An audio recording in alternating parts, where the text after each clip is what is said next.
नमस्कार दोस्तों, फिर से आपका स्वागत है मेरे चैनल लर्न एंड ग्रो के अंदर। लास्ट टाइम एक क्विक रिकैप करते हैं। लास्ट टाइम हमने सॉल्यूशंस के बारे में पढ़ा था, टाइप ऑफ सॉल्यूशन पढ़ा था, जिसमें हमने लिक्विड सॉल्यूशन, सॉलिड सॉल्यूशन और गैसियस सॉल्यूशन की बात करी थी। फिर उसके बाद हमने एक और कैटेगरी पढ़ी थी सॉल्यूशन में, जिसमें हमने ये पढ़ा था सॉल्यूशन एक्वस हो सकता है, नॉन एक्वस हो सकता है, फिर एक ट्रू सॉल्यूशन होता है, एक सैचुरेटेड होता है, एक अनसैचुरेटेड होता है। Different classification of solution. तो दोस्तों चलिए आज फिर से एक बार सॉल्यूशन की तरफ चलते हैं। जो टॉपिक हम पीछे छोड़ गए थे, आज हम सॉल्यूशन को क्या करेंगे, एक बार फिर से कंप्लीट करेंगे। दोस्तों देखिए, हमने ये तो पढ़ा था कि जो सॉल्यूशन है उसमें दो मेजर कंपोनेंट एग्जिस्ट करते हैं। सॉल्यूशन उनके बिना अधूरा है अगर हम उन दो कंपोनेंट की बात नहीं करते हैं।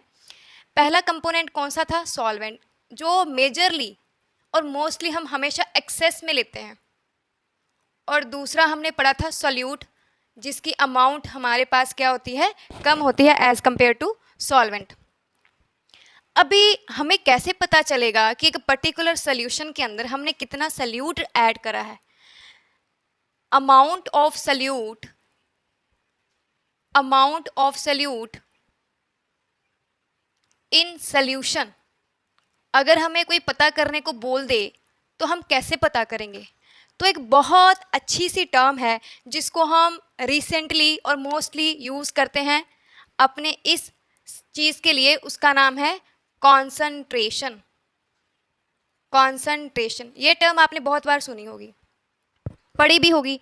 कॉन्सनट्रेशन वर्ड का मतलब है कि पूरे सोल्यूशन में सोल्यूट की अमाउंट कितनी है, हम ये कैलकुलेट करेंगे डिवाइड यूजिंग डिफरेंट मेथड। तो उस टर्म को हमने कॉन्सनट्रेशन नाम दे दिया। Means how much amount of solute can be used for the formation of a solution. किसी सोल्यूशन में से हमने सोल्यूट की अमाउंट ढूंढनी है तो हम कॉन्सनट्रेशन टर्म यूज़ करते हैं। अब ये जो कॉन्सनट्रेशन है कि कितना सोल्यूट हमने सॉल्यूशन के अंदर डाला हुआ है, उसको मेजर करने के, फाइंड आउट करने के बड़े डिफरेंट तरीके हैं। बहुत सारे मेथड्स हैं। कुछ मेथड तो आपको हायर स्टैंडर्ड में जाके पता चलेंगे। 11th स्टैंडर्ड में बहुत सारे मेथड है जो आप पढ़ोगे if you will take science only. और अगर हम बात करें 9th स्टैंडर्ड के अंदर, इसमें हमने 3 मेथड हैं जो ऐसे आपको बताएंगे कि हम कॉन्सनट्रेशन किसी भी सोल्यूट की सोल्यूशन के अंदर कैसे पता करें। तो चलिए देखते हैं वो कौन कौन से मेथड्स हैं जिसके थ्रू कॉन्सनट्रेशन का पता चले कि किस किस तरीके से हम कॉन्सनट्रेशन सोल्यूट की सोल्यूशन के अंदर से पता करें। उसमें जो फर्स्ट मेथड है उसको हम M/MB लिख देते हैं। अब M/M का फुल फॉर्म है मास बाय मास परसेंटेज। दूसरा मेथड है उसका नाम है MYV, means mass by volume percentage. और दोस्तों जो तीसरा मेथड है उसको हमने ऐसे डिनोट करना है VYV, means volume by volume percentage. इसको हमने सिंबलाइज्ड कर दिया स्मॉल m/m, मीन्स आप सोल्यूट की कॉन्सेंट्रेशन भी ग्राम में लोगे, किलोग्राम में लोगे, और सोल्यूशन की कॉन्सेंट्रेशन अमाउंट भी हमने क्या लेनी है? केजी और ग्राम में लेंगे। इसमें सोल्यूट की अमाउंट तो हमारी ग्राम में आएगी, बट सोल्यूशन जो है वो वॉल्यूम लीटर और मिलीलीटर में जाएगा। इसमें हमारा सोल्यूट भी और सोल्यूशन भी दोनों की अमाउंट लीटर और मिलीलीटर में जाएगी। इसीलिए हमने कॉन्सेंट्रेशन फाइंड आउट करने के जो 3 मेथड बताए हैं उसको हम शॉर्टकट में M/M, M/V और V/V ये नाम दिया है। अभी फर्स्ट मेथड की तरफ चलते हैं। ये M/M कैसे हम देखेंगे कि कैसे काम करता है।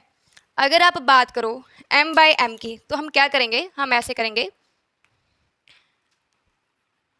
Mass by mass percentage. ये कैसे करेंगे? ये इक्वल हो जाएगा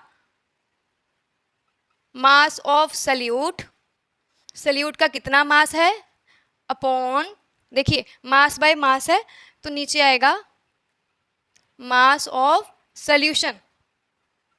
क्योंकि परसेंटेज बोला है तो obviously it will multiply by 100।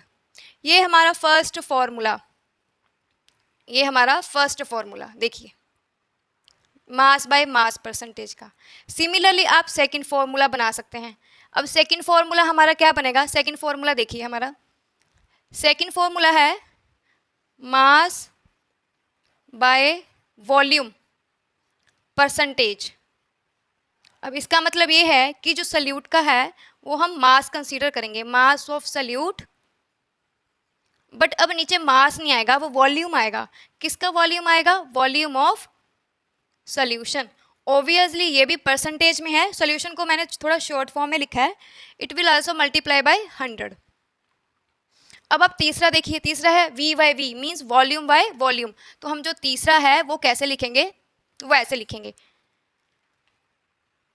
Volume by volume percentage. ये आएगा वॉल्यूम ऑफ सल्यूट। ये देखिए सिर्फ क्या चेंज आ रहा है? सिर्फ यूनिट का चेंज आ रहा है, बाकी फॉर्मूला तो सेम ही है। जैसे आप टोटल मार्क्स में से ईच सब्जेक्ट का कैलकुलेट कर सकते हो, वैसे यहाँ पे भी कर सकते हो। और टोटल मार्क्स में आपने ओवरऑल कितना गेन करा है वही हम ऊपर रखते हैं और टोटल मार्क्स नीचे रखते हैं और मल्टीप्लाई बाय 100 करते हैं, तो आपकी परसेंटेज निकल आती है। तो ये बिल्कुल वैसा ही मेथड है। इसमें भी हम क्या करेंगे? वॉल्यूम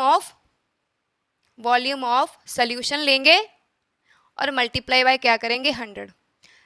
अभी जब भी आपको न्यूमेरिकल की स्टेटमेंट मिलेगी, एक आपको अनसॉल्व्ड सम मिलेगा, न्यूमेरिकल मिलेगा, तो आपको ये चेक करना पड़ेगा कि आपको सल्यूट की अमाउंट किस यूनिट में दी है, ग्राम में दी है, मिलीलीटर में दी है, लीटर में दी है। तो उसके according you have to use a particular formula for finding the concentration of a solute in a given solution. तो ये जो 3 फॉर्मूले हैं ये हमें हेल्प करेंगे for finding the concentration of solute, कि कितने अमाउंट में सल्यूट सोल्यूशन के अंदर क्या है? प्रेजेंट है। These are very easy method. ये आपने बहुत टाइम जगह जगह पे यूज़ भी करा होगा, मार्क्स को कैलकुलेशन के लिए यूज़ करा होगा, मैथ्स में अपने परसेंटेज फाइंड आउट करने के लिए करा होगा। तो एक छोटा सा न्यूमेरिकल लेते हैं, फिर हम ये फॉर्मूला अप्लाई करके देखेंगे। सपोज एक अपनी तरफ से एग्जाम्पल ले लेते हैं। मान लो मैंने आपको बोला कि आपके पास 60 ग्राम सॉलिड सॉल्ट है, सॉलिड सॉल्ट, और वो सॉलिड सॉल्ट आपने 320 ग्राम वाटर के अंदर क्या करा है? डिसॉल्व करा है। तो अभी आप मेरे को परसेंटेज ऑफ सल्यूट कैलकुलेट करके बताएं कि कितनी कॉन्सेंट्रेशन है सल्यूट की, किसके अंदर? सॉल्यूशन के अंदर। अभी आप ध्यान से देखिए, इसमें थोड़ा सा ट्विस्ट दिया है। आपको वेट ऑफ सॉलिड सल्यूट दिया है, देखिए वेट ऑफ सॉलिड सल्यूट दिया है जो है अप्रोक्सीमेट 60 ग्राम, देखिए ग्राम में दिया है। और दूसरा आपको वाटर का वेट दिया है। वाटर कितना बताया है? कितना वेट है वाटर का? इट विल बी 320 ग्राम। पर अभी आपको सल्यूशन नहीं बताया कितना है, तो सल्यूशन आपको बनाना पड़ेगा। आप जानते हो कि सल्यूशन कैसे बनता है? सल्यूट और सॉल्वेंट को ऐड करके आपका क्या बनेगा? सल्यूशन बनता है। तो आपको पहले सल्यूशन बनाना पड़ेगा। सल्यूशन कैसे बनेगा? सल्यूशन बनेगा ऐसे कि आप 320 जो कि हमारा सॉल्वेंट है और सल्यूट कितना है 60, उसको ऐड कर दीजिए, तो ये आपका सल्यूशन का क्या हो जाएगा? वॉल्यूम। अब क्योंकि आपका सल्यूशन भी ग्राम में है, आपका सल्यूट भी ग्राम में है, तो ऑब्वियसली हम कौन सा फॉर्मूला अप्लाई करेंगे? हम अप्लाई करेंगे ये वाला, जिसमें आपका मास ऑफ सल्यूट दिया है ग्राम में, फिर अभी आपने ढूंढ लिया है मास ऑफ सल्यूशन और मल्टीप्लाई बाय क्या कर दोगे? 100 कर दोगे। अभी आप वैल्यूज पुट कर सकते हैं। मास ऑफ सल्यूट जो है आपको दिया है 60, तो यहाँ पे आप 60 पुट कर दीजिए। मास ऑफ सॉल्यूशन आपने ढूंढा है 380 ग्राम और मल्टीप्लाई बाय क्या कर दीजिए? 100 कर दीजिए। जितना भी परसेंटेज में आएगा, एक्स वाई जितना भी आएगा, वो आपका क्या हो जाएगा? सल्यूट का कॉन्सेंट्रेशन हो जाएगा, कि गिवन सॉल्यूशन के अंदर आपको कितने ग्राम क्या दिया है? सल्यूट दिया है। फिर अगर नेक्स्ट कोई न्यूमेरिकल देखो और आप ये देखो कि ये जो है लीटर और मिलीलीटर में दिया है, तो आपको दूसरा फॉर्मूला यूज़ करना पड़ेगा, वॉल्यूम वाला। कितना वॉल्यूम है? सॉल्यूशन का कितना वॉल्यूम है? सल्यूट का कितना वॉल्यूम है? और अगर सल्यूट ग्राम में है और सॉल्यूशन वॉल्यूम में आए, तो आप m/v mass per unit by volume वाला, मास बाय वॉल्यूम वाला परसेंटेज वाला फॉर्मूला क्या करोगे, यूज़ करोगे। तो ये जो था इसमें हमने कॉन्सेंट्रेशन कैसे फाइंड आउट करनी है सल्यूट की गिवन सोल्यूशन में, ये वो वाला फॉर्मूला था। Thank you for watching, I hope you like this video.